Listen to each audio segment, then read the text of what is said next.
the voice of health, freedom, and liberty, here's Robert Scott Bell. And we are transitioning now to my dear friend Liam Scheff, who will also be at the Health Freedom Expo. He is featured in the new documentary film winning awards around the world called House of Numbers. And I call this hour the secret cause of immune deficiency because, look, there are many great advancements in understanding the root causes of immune deficiency and even immune collapse. Unfortunately, most of those breakthroughs are never reported in the mainstream media, or if they are corrupted so you don't understand what they really mean. Liam is digging and getting some good stuff for us here. Liam, welcome back to the Robert Scott Bell Show. Hi, Robert. It's good to be on. Well, I'm glad to have you on board, and I relinked you to liamscheff.com so everybody sees that goes to the blog. And Scheff is spelled SCHEFF.com. And what are the latest revelations coming out? It relates to cancer and AIDS, does it not? It does. I don't have any vitamins to sell or any books to sell, so I'm clearly in it just for the love of the information. I've been researching the AIDS industry for 8.5 or so years now. It's the most corrupt industry on the planet. You can probably back that up. It's I can't name any that's worse off. A guy called Peter Duesberg in 1987 came out and said that HIV existed, but it was a harmless retrovirus. The mainstream's predictions of what AIDS was have always failed, and they've always managed to attack Peter Duesberg and a few other people for saying there's something wrong with what you're doing. I think Peter was, Andy Maniotis, a researcher friend of mine, calls it Duesberg's correct mistake, and I'll just jump into it from there. What was happening in the bodies of those AIDS patients is now, because genetic research and evolutionary research has gotten to the point where they're really looking deeply into the cell, very, very deeply.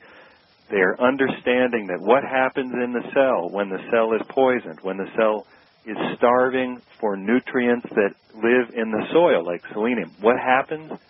Little particles bud out of the cell. Why?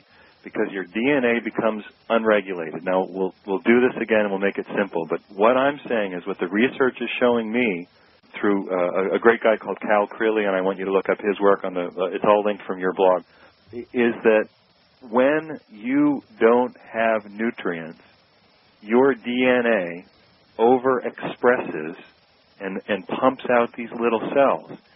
Back in the 70s, they called them tumor viruses because they thought they caused tumors. Hold on. Did they cause tumors? No. Then they called them oncogenes and oncoviruses. That Peter Duesberg developed the genetic map for the retrovirus. Then they crucified him for saying these things don't cause every disease in the world. They don't cause all the diseases that you have in AIDS patients who have candida, who are doing too many drugs, who are starving to death in Africa. Then they started looking in who? Cancer patients, in people with breast cancer and leukemia. What did they find? Little particles, identical particles. These things are not significantly different in any way from each other. They're all in loose families. What do? They get expressed when the DNA becomes what? When it becomes unregulated. What regulates DNA? The nutrients that are found in whole. All the hippie mamas in the world can rejoice. They were right. The nutrients that are found in good soil, in organic soil, not in petroleum fertilized, pesticide sprayed soil, but in good organic soil, in good organic foods. And I'm not perfect in this regard, so I'm going to have to make some lifestyle changes based on this. But what happens is those nutrients make the DNA stable. They make the DNA stable. When the DNA is stable, it has these little things called methyl groups. There are all these little things, and they grab onto the DNA, and they tell the DNA what to suppress. And when you don't have the nutrients, those methyl groups don't happen, and your DNA starts expressing too much. It's too expressive. It starts spitting. Your cell walls get weak because you don't have the right fats and you don't have the right proteins. Your collagen breaks down because you are eating things that interfere with collagen production. All of these things go together. My goodness, I'm a convert to good food a long time ago. I studied my macrobiotics, the Michio Kushi and the other guys, and I was never religious about it, but I understood that it was very valuable. My goodness, were they correct. boy, do you know right there in the rice bran, right there in the whole wheat, what do you have? Selenium. What does selenium do? Selenium in compounds makes methyl groups. What do methyl groups do? They help regulate your DNA. When your DNA is unregulated, you produce what are called endogenous retroviruses. Coming right back with more powerful healing and Liam Scheff next.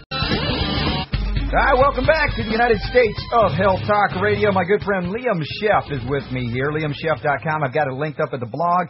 He's uncovering some great things in the scientific realm that many on both sides, believe it or not, of the AIDS debate. Those that claim HIV causes it, those that don't, are sometimes on both sides. They're ignoring some of these things that are right out there for anybody to see. The fact that, as we've said here on the Robert Scott Bell Show for years, that it is a weak hypothesis, never been proven that HIV is the cause. And if we said, if anything, it may be the result of deficiencies, nutritional deficiencies, the result of toxin proficiencies, pharmaceutical drugs, pesticides, the result of poor hygiene, the result of lack of sanitation. And Liam's on, and Christopher Barr joins us now. You both guys are going to be potted up during this segment, so welcome back. And Chris, it's pretty cool what Liam's stumbling onto here. Yeah, it's great. I'm glad to read getting more exposure on this subject. I'm right now looking at the year 2002 from the United States government, a statement that selenium deficiency is commonly associated with HIV/AIDS and has been associated with a high risk of death from this disease. It then notes about children with HIV who were observed for 5 years. Those with low selenium levels died at a younger age. And there's a whole lot of other information here. I could go on and on quoting from the U.S. government that they know about this and have known at least since 2002 and are doing little or nothing about it and often even combating selenium in the marketplace. That's amazing, isn't it? And Liam, again, you're just finding this within the mainstream literature, are you not? Yeah, it's all there. It tracks back, and I appreciate Chris's comments. Let me throw out a couple of things. You said in your intro that HIV was a result of AIDS, and I think that that's exactly right. And there's a great Australian Irish researcher called Cal Creeley, who's sort of a free spirit and a bit wild at heart, and he's written these wonderful, whimsical papers that bring to mind a little bit of Dylan Thomas, but his research is really good. He's citing the articles, and I'm looking up these articles and then finding more and more just by using the common search words for endogenous retroviruses, cancer, autoimmune diseases. What you find in all autoimmune diseases, including cancers, are all of these little tiny particles bud out of damaged cells. What they are, they may be repair mechanisms, they may be messengers, they may be, in fact, just sort of the result of a cellular explosion, but they're not the cause of the problem. The mainstream goes out of its way to let us know that they now can find things that react with so-called HIV proteins. In other words, they're with so-called HIV antibodies or antigens. In other words, they're finding things that are supposed to be HIV in breast cancers, in leukemias. They also find these similar endogenous retroviral particles in all kinds of cancers, but then also in the human placenta. What does that mean? It means that when cells are undergoing unusual growth and deregulation, or they're trying to build blood vessels, as in a tumor or a fetus, yes, you're going to have the expression of these retroparticles. They are not the cause of the disease. They are the result of the disease. That's why nobody can find a single particle of so-called HIV that's very similar to any other. That's why they're always different, because they're always different. Well, we hearken back to Antoine Béchamp, back to the law of the terrain, Liam, and this is all confirming that. And Chris, we've been spot on with this for many years now. Yes, and it brings into more of the selenium. One of the things the government notes is its antioxidant activity. But one thing the government hasn't noted, and that's documented about selenium, is that it protects against the damaging effects of radiation.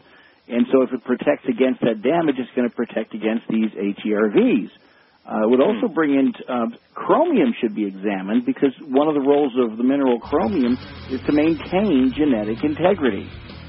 All right, guys, stay with me. We've got to do more on this. We also have a Liberty Pulse update coming up. You're listening to the Robert Scott Bell Radio Show, where information flows freely, that transports yourself, your body, your health back to health where it belongs, because the power to heal is yours. Coming right back after this break.